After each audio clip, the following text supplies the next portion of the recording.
Hello and welcome to मिनीहोर IAS. तो आज की वीडियो में हम बहुत एक फेमस पर्सनालिटीज के बारे में या यूं कह लीजिए बहुत ही फेमस रूलर के बारे में डिस्कस करने वाले हैं। और उस रूलर का नाम है जैनुअल आब्दीन, जो बिलोंग करते हैं शाही मीर डायनेस्टी ऑफ कश्मीर में। और जो इनका रेन था वो 14th century and 15th century में रेन कर रहे थे। आज के इस वीडियो का एजेंडा हमारा क्या होने वाला है ये भी मैं आपको बता दूं। आज की वीडियो में इस फेमस रूलर के बारे में डिस्कस करेंगे। इसके साथ में ही अर्लियर टाइम में अगर आप देखें तो कश्मीर में बेसिकली हिंदुइज्म प्रिवेल कर रहा था, राइट। वहां पर हिंदूज पॉपुलेशन या हिंदू धर्म को फॉलो करने वाले बहुत लोग थे। लेकिन यही 13th एंड 14th सेंचुरी में क्या हुआ कि वहां पर मुस्लिम्स का आगमन होने लगा। और मुस्लिम्स के आगमन होने के कारण वहां पर हिंदू जो थे वो माइनॉरिटी में आ गए, जबकि जो मुस्लिम थे वो मेजोरिटी में पहुंच गए। तो आज की वीडियो में यही डिस्कस किया जाएगा कि मुस्लिम्स का इंट्रोडक्शन कश्मीर में कैसे हुआ, साथ में जैनुअल आब्दीन की हिंदूज के प्रति क्या पॉलिसी थी, क्या एटीट्यूड था, और उन्होंने किस तरह की पॉलिसी अडॉप्ट की। इसके साथ ही जैनुअल आब्दीन को अकबर ऑफ कश्मीर क्यों कहा जाता है। जैसे आप लोगों को पता होगा, अकबर को द ग्रेट एम्परर कहा जाता है, उसी तरह बिल्कुल जिस तरह अशोक को द ग्रेट एम्परर कहा जाता है। अब अकबर को ग्रेट एम्परर कहने के पीछे कई रीजन है। उसके जितने भी पॉलिसीज थी, आप उसके राजपूत पॉलिसीज को देख लीजिए, या फिर उसके जो रिलीजियस पॉलिसीज को देख लीजिए, जो रिलीजियस टॉलरेंस थे उसके पॉलिसीज को देख लीजिए। साथ में जितने भी हिंदूज थे उनको एक हाई स्टेट ऑफिस देना। पर्टिकुलरली इस रीजंस के कारण उनको अकबर द ग्रेट एम्परर कहा जाता है। बिल्कुल उसी तरह आपको जैनुअल आब्दीन के बारे में भी मिलेगा।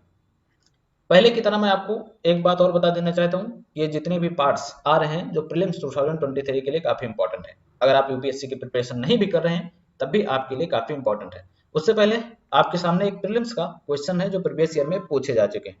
आपको इसको देखने के बाद आंसर करना है और इसका एक प्रॉपर एक्सप्लेनेशन आपको वीडियो के लास्ट में प्रोवाइड कर दी जाएगी, राइट। तो आपको एंड तक जरूर देखना है।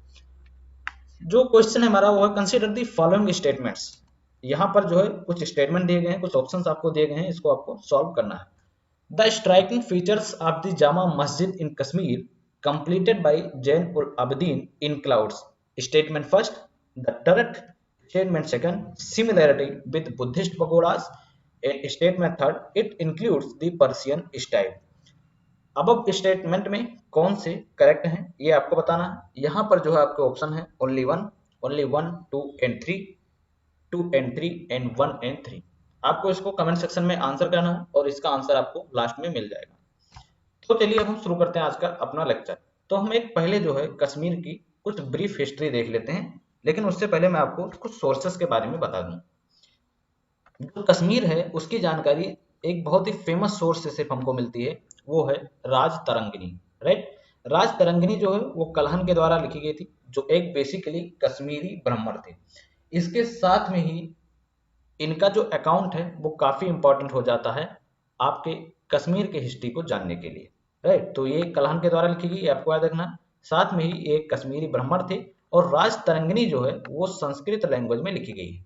इसमें जो है 7826 वर्सेस हैं, इसको याद रखना है। इन सबको स्टेटमेंट में पूछ सकता है।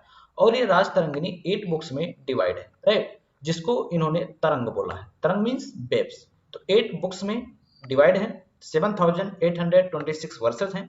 रिटर्न किया गया है कलहन के द्वारा, जो एक कश्मीरी ब्राह्मण थे। इसमें कश्मीर के बारे में क्या कहा गया है, ये मोस्ट इंपॉर्टेंट है, राइट। इसमें कश्मीर के बारे में बताया गया है कि जो कश्मीर की वैली है वो बेसिकली फॉर्मली क्या थी, एक लेक थी। अगर हम हिंदू माइथोलॉजी के अकॉर्डिंग देखें तो लेक जो थी वो ड्रेन की गई थी किसके द्वारा, ग्रेट ऋषि थे कश्यप के द्वारा, जो एक बेसिकली मरीच के बेटे थे। इन्होंने जो बारामूला हिल है उसको काट कर जो है बेसिकली वहां पर लेक को ड्रेन किया, यानी लेक में जो है पानी आया।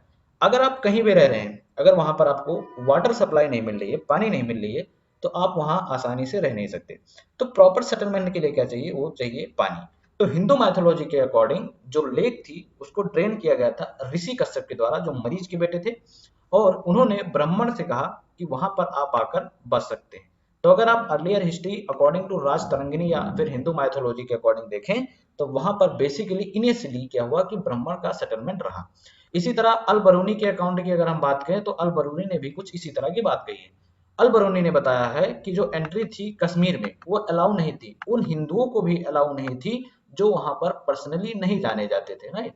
जो वहां के नोबल्स थे वो लोग उनको पर्सनली अगर नहीं जानते थे, और जो रूलर थे जो बेसिकली शैविज्म के फॉलोअर थे, जो ये शो करता है कि वहां पर जो है हिंदू धर्म प्रिवेल कर रहा था, राइट। तो जो लोकल नोबल्स थे, अगर वो बेसिकली कोई भी हिंदू जाता था, अगर उसको पर्सनली नहीं जाते थे, तो वहां पर वो बेसिकली अलाउ नहीं था कि आप वहां पर रह सकते हैं। इसी के साथ ही जो रूलर थे वो कौन थे, शैविज्म को फॉलो करने वाले थे, शैव धर्म को फॉलो करने वाले थे। ये तो अल बरूनी के अकाउंट से पता चलता है। तो बेसिकली राज तरंगिणी, राइट, हिंदू माइथोलॉजी और अल बरूनी के अकाउंट से हमको जो है कश्मीर की हिस्ट्री के बारे में अच्छी जानकारी मिलती है, राइट। अब चलिए देखते हैं, अगर हम बात करें तो इसके जो है पॉलिटिकल हिस्ट्री को भी समझना जरूरी है।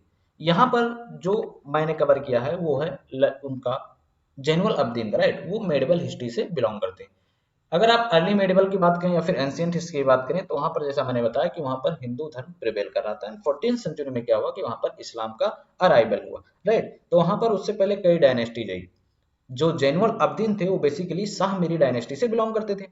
उससे पहले वहां पर कारकोटा डायनेस्टी थी, उत्पाला डायनेस्टी थी, लोहरा डायनेस्टी थी, कई डायनेस्टी थी। तो इसी तरह लोहरा डायनेस्टी में क्या हुआ कि अनपॉपुलैरिटी आ गई। जो लोहरा डायनेस्टी थी वो 1003 से लेकर 1320 एडी तक लीड कर रही थी। जब लोहरा डायनेस्टी में क्या हुआ कि अनपॉपुलरिटी आई, वहां के रूलर जो रूलर थे वो पॉपुलर नहीं रह गए, लोग उनको पसंद नहीं करने लगे। तो पॉलिटिकल कह सकते हैं टसल क्रिएट हो गया, जिसके कारण क्या हुआ कि वहां पर फॉरेन इन्वेजन हुआ। फॉरेन इन्वेजन इन सेंस कि क्या हुआ, मंगोल का अटैक। 1320 में क्या हुआ कि जो लोहरा डायनेस्टी के लास्ट रूलर थे सुहादेव, वो कश्मीर से जो है भाग गए, राइट, कश्मीर से फ्लड कर गए। क्यों? क्योंकि वहां पर दालूचा जो एक तुर्किक मंगोल था उसका रेड हुआ। तो आपको याद रखना है कि जो दालूचा था वो बेसिकली एक टर्किक मंगोल था। 1320 में उन्होंने रेड किया, तो जो वहां पर डायनेस्टीज थी, लोहरा डायनेस्टी, उसके लास्ट रूलर सुहादेव कश्मीर से फ्लड हो गए, भाग गए। 1339 में क्या होता है कि शमसुद्दीन शाह, इन्होंने जो शैव धर्म के लोग थे उनको डिपोज किया और कश्मीर के रूलर बन बैठे।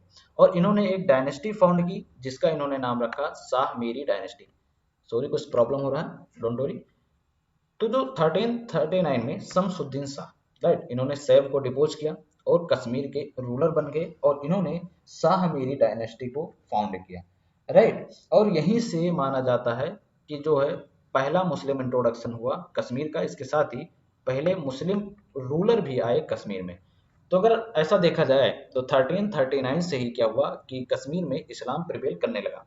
इससे पहले जो था वो बेसिकली हिंदू रूलर थे और हिंदूज की जो जनसंख्या ज्यादा थी। अब इन्हीं के समय में पर्सिया से या अरेबियन पेनिनसुला से क्या हुआ कि कुछ सूफी मिस्टिक्स जो है आने लगे।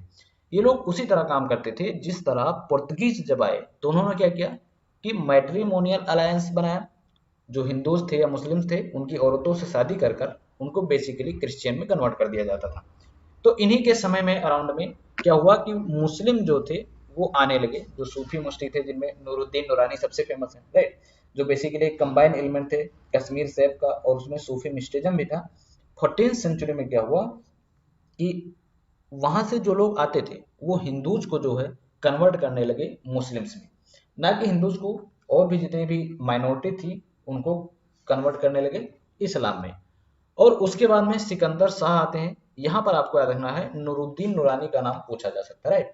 तो नूरुद्दीन नूरानी बेसिकली जैसा मैंने पहले बताया कि वो कश्मीर से थे, इसके साथ उनमें सूफी मिस्टिज्म भी था और इन्हीं के अंडर में क्या हुआ कि मुस्लिम जो है बेसिकली वहां पर मेजोरिटी में आ गए और वो लोगों को जो है कन्वर्ट कराने लगे। लेकिन इसमें जो पर्सिया और अरेबिया से मुस्लिम्स आए वो भी जो है जो रिलीजन का कन्वर्जन करा रहे थे। अब इसी में जो है एक बहुत ही फेमस रूलर आता है, कह सकते हैं सिकंदर शाह। ये फेमस इसलिए था क्योंकि जो इसकी एटीट्यूड था टुवर्ड हिंदुज्म ये बहुत ही खतरनाक था। अगर आप देखें तो 1354 से लेकर 1470 तक, जब तक शाह मीरी डायनेस्टी थी या जैनुअल आब्दीन के समय तक, लास्ट तक जितने भी रूलर आए वो कुछ जो है टॉलरेंट एटीट्यूड हिंदूज के प्रति अपनाते थे। लेकिन सिकंदर शाह जो इसमें एक एक्सेप्शन था। पहली बात तो जितने भी नॉन मुस्लिम थे, एक तो वैसे ही वो ऑलरेडी मेजोरिटी माइनॉरिटी में आ चुके थे, और जितने भी नॉन मुस्लिम थे उन पर टैक्स इंपोज किया। इसके साथ ही उनका फोर्स कन्वर्जन कराया इस्लाम में। इन्होंने एक टाइटल रखा था, इसको आपको याद रखना है, सिकंदर शाह ने, बुट सिकान। बुट सिकान मीन्स जो होता है वो होता है कि डिस्ट्रॉइंग नोबल, राइट। तो ये आपको याद रखना, क्या, बुट सिकान, इन्होंने सिकंदर लोदी ने, राइट, बुट सिकान। तो बुट सिकान मीन्स होता है कि जो आइडल यानी मूर्ति को डिस्ट्रॉय कर दे। इसके साथ में बहुत ही इनटॉलरेंट एटीट्यूड इन्होंने हिंदूज की तरफ अपनाया। पहली बात तो इन्होंने ऑर्डर दिया, जो इनके मिनिस्टर थे वो थे सुहा भट्ट, जो बेसिकली एक ब्राह्मण ही थे। इनके कहा ऐसा माना जाता है कि सुहा भट्ट के कहने पर ही इन्होंने सिकंदर शाह ने ऑर्डर दिया कि जितने भी हिंदूज हैं, स्पेशली हिंदूज में ब्राह्मण जो इस किंगडम में रह रहे हैं, यानी जो कश्मीर में रह रहे हैं, या तो वो अपने आप को इस्लाम में कन्वर्ट कर दें या फिर कश्मीर छोड़ दें। तो सिकंदर शाह बेसिकली क्या था कि इनटॉलरेंट एटीट्यूड अपनाता था टुवार्ड द हिंदुइज्म। उसके बाद अली शाह है, इनका रेंज जो है 1413 से लेकर 1420 तक, और उसके बाद जो नेक्स्ट रूलर आए वो आए जैनुअल आब्दीन, जिनके बारे में आज हम डिस्कस करने वाले हैं। इनका जो टेन्योर था वो 1420 से लेकर 1470 तक था, राइट। अब हम डिस्कस करते हैं one of the most famous personalities of the medieval India, जिनको अकबर ऑफ कश्मीर भी कहा जाता है, जैनुअल आब्दीन। इनका मैंने टेन्योर आपको बता दिया, 1420 से लेकर 1470 तक, यानी 15th सेंचुरी में एक कश्मीर पर शासन कर रहे थे। इनको बुद्ध शाह भी कहा जाता है। बुद्ध शाह बेसिकली मीन्स होता है ग्रेट सुल्तान, और इसके साथ में इनको अकबर ऑफ कश्मीर भी कहा जाता है। तो इनको बुद्ध शाह कहा जाता है, अकबर ऑफ कश्मीर कहा जाता है। और बेसिकली ये जो थे वो जनता के प्रति क्या थे, बेनोवलेंट थे, लिबरल थे और इनलाइटन थे, राइट। तो मैंने क्यों, अगर आपने थंबनेल में देखा होगा, तो मैंने क्यों कहा कि मसीहा बनकर आया। रीजन यही कि अगर आप देखें सिकंदर शाह का, तो बहुत ही इनटॉलरेंट एटीट्यूड वो हिंदुओं के प्रति अपना रहा था। जब जैनुअल आब्दीन आए तो इन्होंने क्या किया कि पहली बात तो जजिया को इन्होंने अबोलिश कर दिया, इसके साथ ही काउ स्लॉटर को भी इन्होंने बैन कर दिया। यहाँ पर अबुल फजल का एक बहुत ही इंपॉर्टेंट स्टेटमेंट है, वो ये है कि लगभग में 100 साल के बाद ऐसा देखा गया कि कश्मीर में 150 टेम्पल्स जो थी वो प्रिवेल कर रही थी। मीन्स कि जब जैनुअल आब्दीन का शासन आया, तब क्या हुआ कि जो टेम्पल्स थे, आइडल्स थे, पहले डिस्ट्रॉय किया जाता था, उसको बंद कर दिया गया। इसके साथ ही कुछ टेम्पल्स डेवलप भी हुए जो बेसिकली फंडेड होते थे जैनुअल आब्दीन के द्वारा। तो अबुल फजल का यहाँ पर अकाउंट ये शो करता है कि जितने भी इससे पहले रूलर थे वो बेसिकली मोस्टली जो है, सिकंदर शाह तो ओबेस था, उसके बाद में इतने इंटॉलरेंट एटीट्यूड किसी का नहीं था, लेकिन फिर भी इंटॉलरेंट एटीट्यूड था कश्मीर सॉरी हिंदुओं के प्रति। लेकिन जब जैनुअल आब्दीन आए तो वो बेसिकली पूरा चेंज हो गया। जो इन्होंने जजिया कर लगाया था उसको भी इन्होंने समाप्त कर दिया, इसके साथ ही काउ स्लॉटर को भी प्रोहिबिट कर दिया।